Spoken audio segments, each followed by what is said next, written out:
emergency? Yeah, we got a fire in TR Avenue. Fire department's being dispatched for a structure fire. Do you know if everybody's out of the house, sir? I do not know. February 13th, 2007, just after midnight. You have a working house fire, possible entrapment. A nightmare was unfolding. One burn victim. 16-year-old Jason Henry is standing outside in the shadows. He watches silently as his badly burned father, Stephen Edwards, races out of his home seeking neighbors for help. Henry's mother was still inside. Michelle Henry, who is suffering from leukemia, finally staggers out. County, make that 2 burn victims. Everyone is out. But she too is badly burned. Yeah, we have a second, third degree burn. Second and third degree burns to the caller and a helicopter to fly. Mr. Edwards has burns over 85% of his body. Mrs. Henry, not much better, severe pain. Police talk to Jason Henry. Unlike his parents, he is virtually untouched, with only a burn on his hand.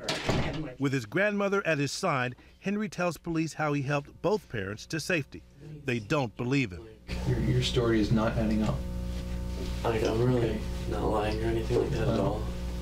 I think you are. You can ask me a million times. I really didn't do it. And if I have to ask you a million times, I will, okay? Well, I know that you did it. I'd like to find out why. After a long interrogation, Henry suggests his parents may have set the house afire for insurance money. Eventually, he admits to pouring gasoline throughout the house. I feel so bad that they got hurt. There was no intention of them getting hurt at all. But what seemed a cut and dried case suddenly turned more complicated when seconds later, Henry recanted, saying the police had forced his confession. I didn't do it. Why did you tell them you did? What else was I gonna say? Both of Jason Henry's parents would later die from severe burns. Henry was charged as an adult, accused of arson and murder. He maintained his innocence. But what really happened? Which story was true? Did Jason Henry burn his house down, killing his parents? Or was the former Boy Scout forced by police into saying what they wanted to hear? He did recant. He did say that he only said that to get out of the interview, and then his statement generally was that he didn't do it after that. Prosecutors decided to bring in forensic examiners from the Bureau of Alcohol, Tobacco, and Firearms, ATF.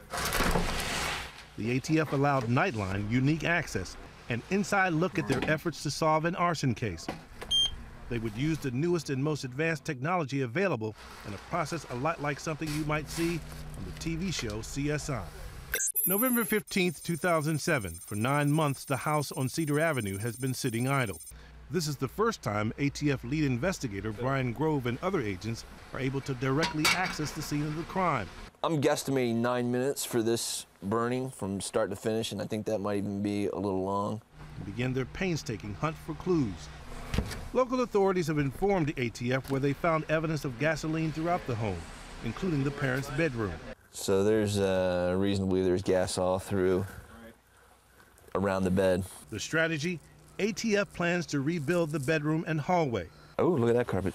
There's that carpet sample. There you go. They want to recreate as best they can what happened in New Jersey. This is ATF's National Arson Laboratory located in suburban Maryland, home to one of the largest so-called burn rooms in the world. The massive facility is the site of an endless number of infernos, where, again and again, buildings are constructed only to be burned down. There was no evidence of another suspect in this arson. Prosecutors hope ATF forensics will answer these critical questions. Is it likely the parents set the fire themselves in the hopes of getting insurance money? If Jason Henry set the fire, was it done in a fashion to murder his parents, or in a manner so reckless that their deaths or severe injury was likely? May 8, 2008. ABC News cameras are there as construction begins on what will eventually be 3 nearly exact replicas of the bedroom of Jason Henry's parents. Give me a sense of what is this room? It's in this huge facility here. Basically, what's the goal?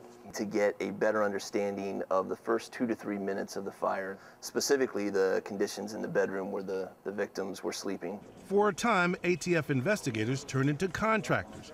Doors matching the doors in the Henry's house must be purchased, and mattresses, which match older fire codes, must be located. No easy task. What you're looking at over here are two technicians making thermocouples. The thermocouples are used to measure gas temperatures. We will get a vertical profile all the way from the ceiling down to the floor, and it is time dependent. So you're tracking temperature, power of the flames, and also you're recording this. You have cameras set up here as well, right? It's one thing for an engineer to get on the stand and explain to a jury what happened and to try to talk science to a jury. It's another thing to show them a video of what happened and then be able to really annotate and explain that. As the rooms are being completed, the case against Jason is developing. Go. Prosecutors discover footage taken by Henry and his friends showing them playing with fire. Dude, that's insane. Jason Henry is no stranger to what happens when a blaze starts. June 12, 2008. Computers, cameras, sensors have been tested, and with firemen at the ready, the test begins. Stand by for ignition. The fire is ignited, using an amount of gas the investigators believe is less than that used by the suspect. The flames grow quickly, attacking whatever is in reach. The smoke moves like it is living. Agents man their stations, studying every reading while computers document it all. The bedroom quickly becomes hell, reaching 800 degrees in just 90 seconds. Again and again, the rooms are burned, and each time the ATF says the results are conclusive. Agents concluded that Jason Henry's parents did not set the fire. There was so much gasoline spread throughout the bedroom and the hallway outside it that there was never a hope of escape. In other words, if they did it, they were committing suicide. I think a jury can appreciate if they don't get out of that space in a fairly quick time, they're not going to get out at all, or they're going to be badly burned, in which case our victims were badly burned. After watching the fire burn over and over again, investigators concluded there was also no way Jason could have actually tried to save his parents, as he claimed. Had he tried, he would have been burned alive. Mrs. Henry was yelling, "Oh my God, oh my God," and having her life end, at the hands of her son, is just beyond my comprehension. February 27, 2009. After months of maintaining his innocence and refusing to cooperate, there is a breakthrough. Jason Henry, facing life in prison if convicted of murder, decides to plead guilty. His one reason for the crime, insurance money. He pleads guilty to 2 counts of aggravated manslaughter.